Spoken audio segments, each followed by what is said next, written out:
Assalamualaikum warahmatullahi wabarakatuh. Selamat Waalaikumsalam. siang. Waalaikumsalam. Selamat siang Bapak dan Ibu. Terima kasih atas kesempatannya untuk bisa sharing pada siang hari ini terkait nanti akan dibahas sistem pengolahan data dan antarmuka. Terima kasih untuk Elvin dan panitia semua dalam riset seri 2 ini.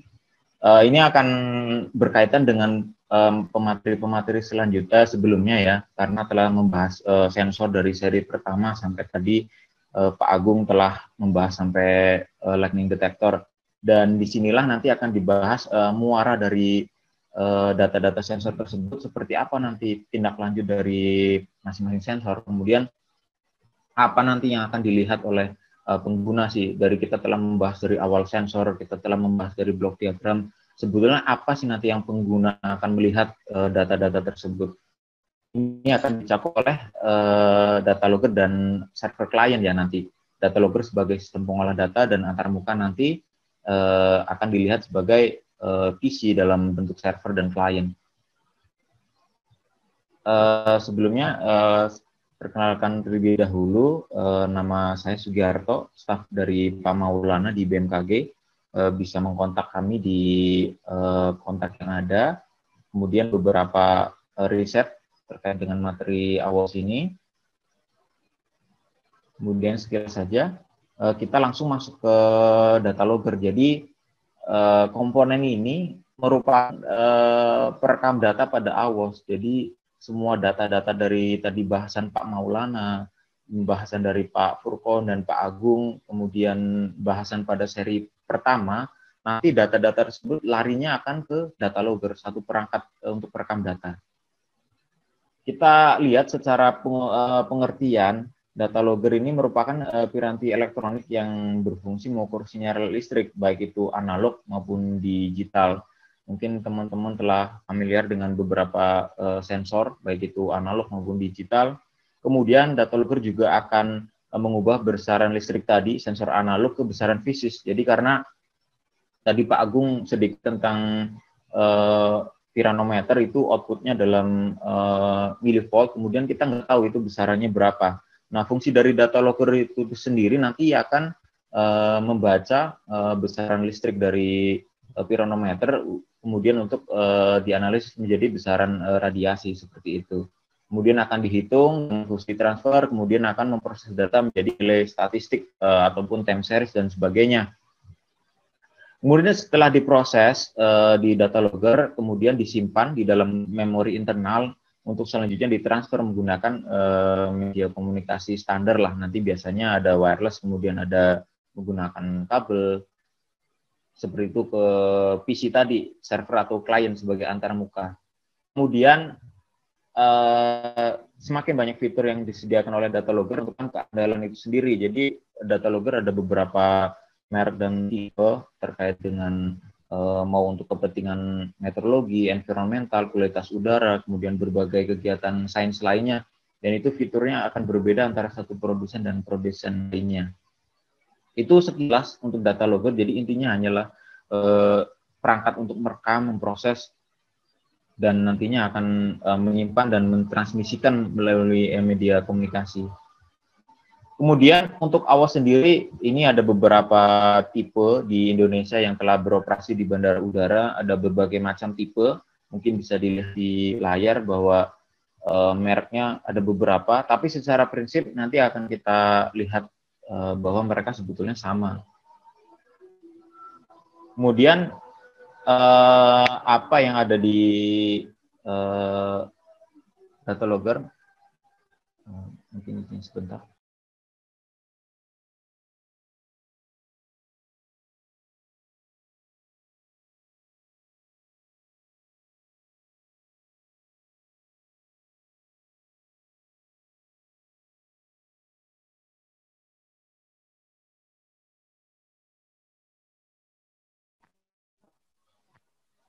Maaf, kita lanjut bahwa apa sih nanti yang ada di data logger.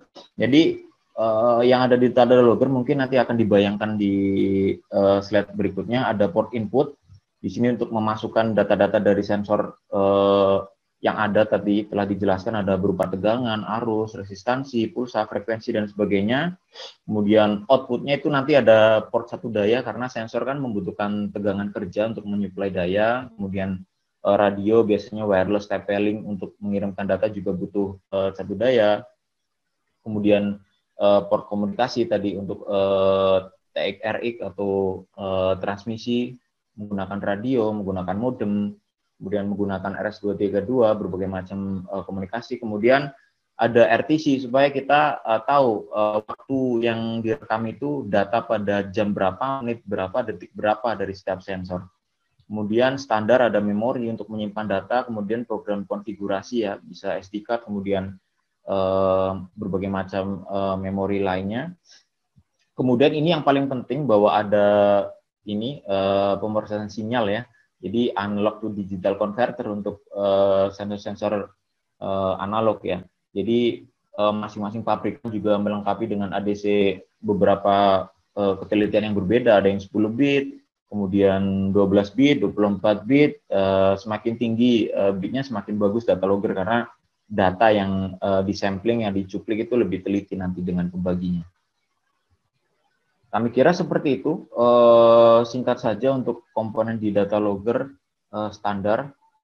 Kemudian ini contoh tadi ya, contoh kita membahas salah satu merek data logger yang di Indonesia untuk scientific ya, untuk environmental science ini yang paling banyak mungkin dioperasikan. Di sini bisa dilihat bahwa ada beberapa terminal, mungkin kalau dianalogikan sebagai Raspberry atau Arduino mungkin sama. Ada port untuk komunikasi, di situ ada DB9, kemudian ada tempat untuk memori, kemudian untuk power in, sama standar semua, kemudian ada terminal-terminal untuk RS-232, kemudian ada terminal untuk analog, tadi telah dilihat di slide sebelumnya. Kemudian untuk pengukuran, ada beberapa metode pengukuran. Yang pertama adalah analog. Jadi untuk analog itu tadi sensor yang beredar di pasaran umumnya untuk teman-teman riset itu bisa melihat bahwa sensor keluarannya 0 sampai 5 volt, kemudian 0 sampai berapa volt. Jadi itu merupakan bentuk dari pengukuran tegangan. Di sini tegangan juga akan dibagi dengan konfigurasi single ended atau diferensial. Jadi untuk konfigurasi single ended hanya ada satu kabel, yaitu tegangan output, nanti akan dikonversi ke besaran fisis. Kemudian ada pengukuran tegangan dengan tipe diferensial, artinya ada output high dan low, nanti akan dibandingkan tuh. Dua kabel akan dibandingkan antara high dan low untuk mendapatkan nilai sebetulnya, seperti itu. Jadi ini untuk tegangan. Kemudian untuk nomor 2 adalah arus. Biasanya Bapak Ibu juga familiar dengan sensor-sensor industri, ada yang outputnya 4-20 miliampere, itu merupakan sensor keluaran arus ya, biasanya untuk industri, untuk water level, kemudian berbagai macam sensor lainnya, itu outputnya adalah arus. Kemudian pengukuran resistansi juga ada juga data logger yang support untuk device untuk output resistansi seperti PT100 ya. PT100 ini cukup familiar. Kemudian ukuran menggunakan pulse sensor. Jadi ini merupakan gelombang pulsa sinyal tegangan seperti naik turun, itu nanti outputnya akan diproses oleh data logger. Contohnya apa? Contohnya mungkin pada Arduino ada pulse width modulation, kemudian ada optocoupler nanti yang biasa pakai optocoupler, kemudian ada juga yang nomor 5. Nomor 5 ini pengukuran sensor digital ya. Ini cocok sekali untuk grup riset smart device, karena saat ini sensor-sensor umumnya sudah smart, dia telah melakukan konfigurasi di dalam sensor itu sendiri, sehingga outputnya sudah dalam bentuk besaran fisis dalam data digital, seperti nanti bisa ditarik menggunakan RS-232, kemudian nanti parameternya banyak sekali, tergantung komen apa yang akan kita minta terhadap sensor itu sendiri. Kemudian SDI 12, kemudian I2C, SPI, itu mungkin telah familiar di grup riset smart device. Jadi harusnya data logger support, karena arah perkembangan ke depan sensor-sensor sudah digital. Jadi meminimalisir kesalahan sampling untuk analog to digital converter tersebut karena outputnya sudah diterjemahkan oleh si sensor itu sendiri, dan itu harusnya data logger support untuk kegiatan ilmiah. Nah, ini tadi hanya singkat-singkat saja karena sebetulnya sangat menarik ini untuk data logger. Jadi mungkin akan lebih fokus di bagian peluang riset nih untuk teman-teman Civitas Akademika. Jadi terkait dengan proses riset, ini saya mencuplik dari Tech Engineering ORG. Kemudian sebetulnya ini dalam satu circle ini kita di Indonesia sudah ada bahwa ada tahapan tentang ask, kita bisa join kolaborasi antara kita sebagai user di BMKG, LIPI, LAPAN ataupun berbagai instansi terkait pengguna data. Kemudian riset the problem, kita bisa, tadi telah dijelaskan di paparan sebelumnya bahwa banyak device yang kita masih impor, kemudian imagine-nya ada di pasaran, kemudian barangnya apa yang bisa kita rekayasa, kemudian kita planning apa yang mungkin realistis untuk kita bangun, kemudian create, mulai merancang, kemudian testing, bagaimana performanya, kemudian improve, sebelum nanti dibalik lagi bertanya lagi kepada pengguna. Di sini karena banyak peserta dari teman-teman di UNTAK terkait grup riset smart device, bahwa saat ini data logger kita hampir semuanya impor.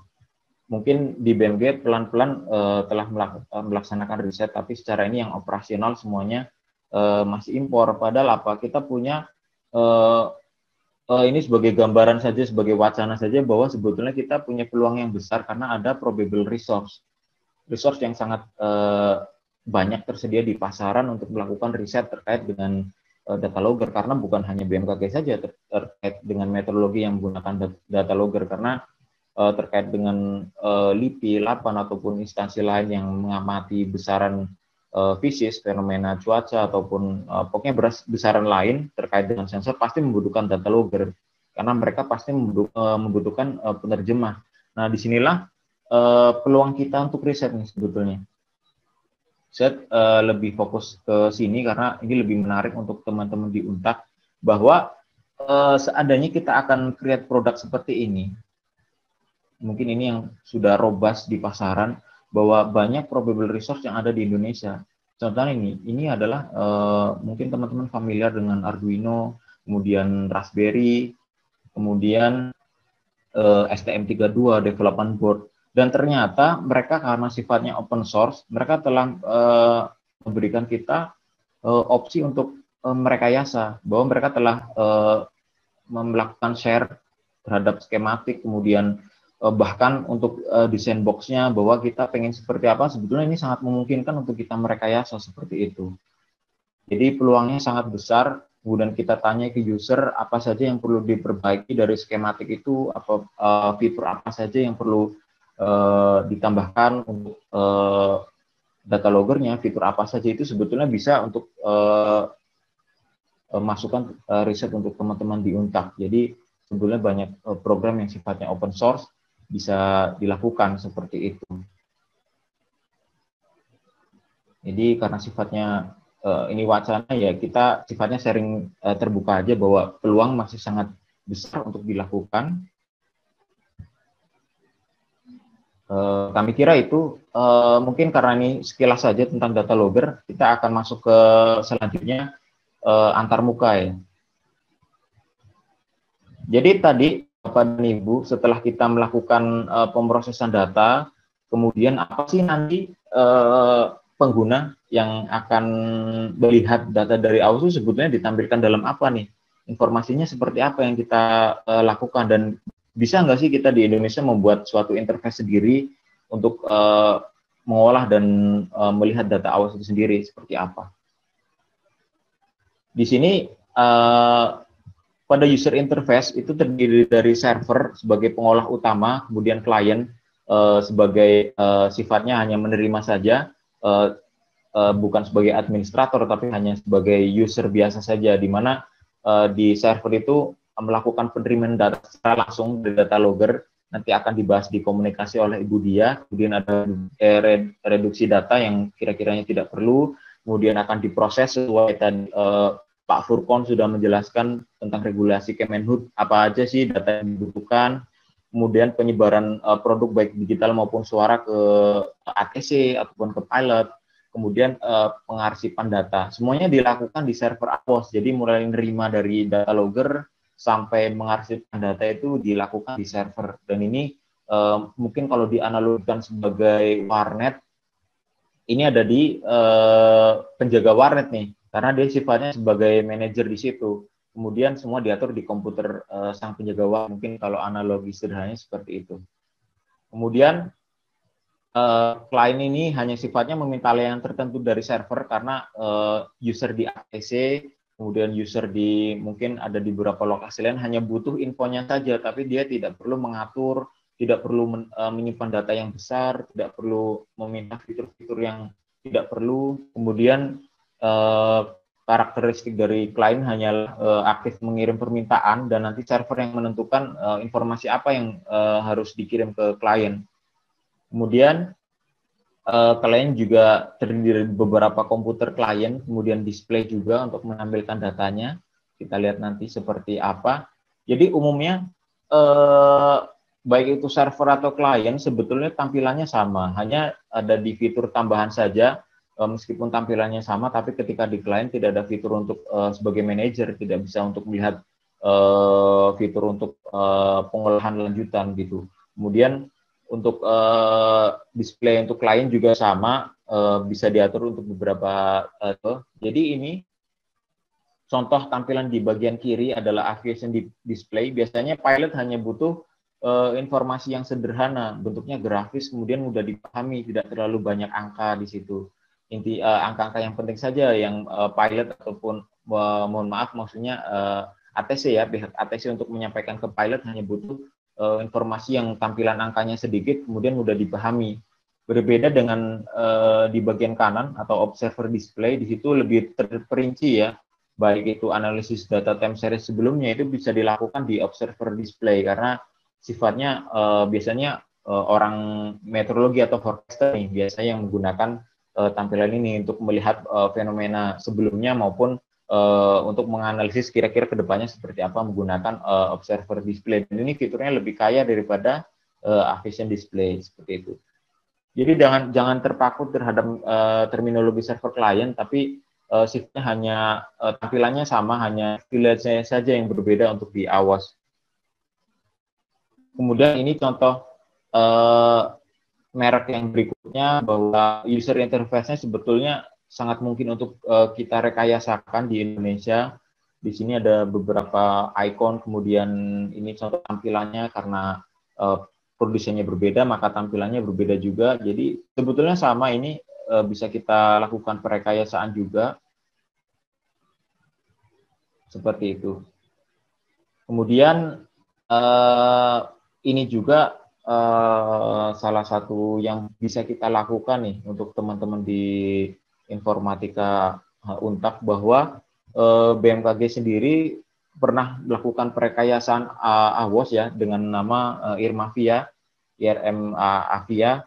Di sini kita juga melakukan perancangan interface sendiri menggunakan Visual Studio. Contohnya ada di bagian kiri. Di sini kita melakukan perancangan menggunakan Visual Studio, ada Observer View, kemudian Tower View untuk ATC, kemudian Pressure View. Biasanya informasi tekanan udara ini yang paling dibutuhkan secara cepat, kita sediakan tampilannya sendiri. Nah, apa sih yang bisa kita lakukan gitu? Karena sejauh ini BMKG telah melakukan perekayasaan AWOS dan konten yang paling secara 100% dibuat adalah interface-nya. Jadi seharusnya teman-teman nanti bisa juga melakukan perekayaan sendiri. Jadi ada banyak resource yang bisa dilakukan karena ada AWOS yang berbentuk executable seperti menggunakan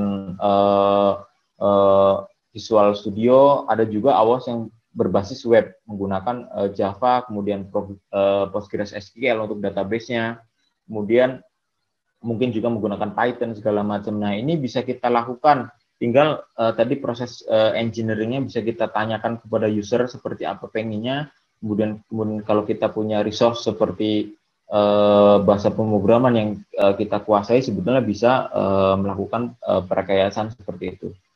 Jadi mungkin ini hanya sekilas saja, karena memang satu sesi 10 menit, tapi ini itu kita pengen menekankan ke teman-teman Untak bahwa sebetulnya itu bisa kedua komponen ini, data logger dan server itu sangat bisa, khususnya ini bagian untuk user interface-nya, karena sama ya, untuk baik itu menggunakan live view atau apa, jadi intinya adalah di pemrosesan data. Jadi metar ataupun informasi metodologi penerbangan lain semua diolah di interface di sini.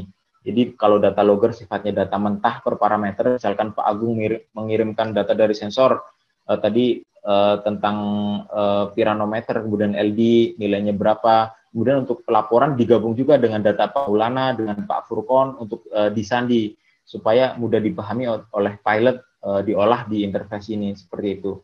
Jadi mungkin itu saja Pak Aris paparan dari kami.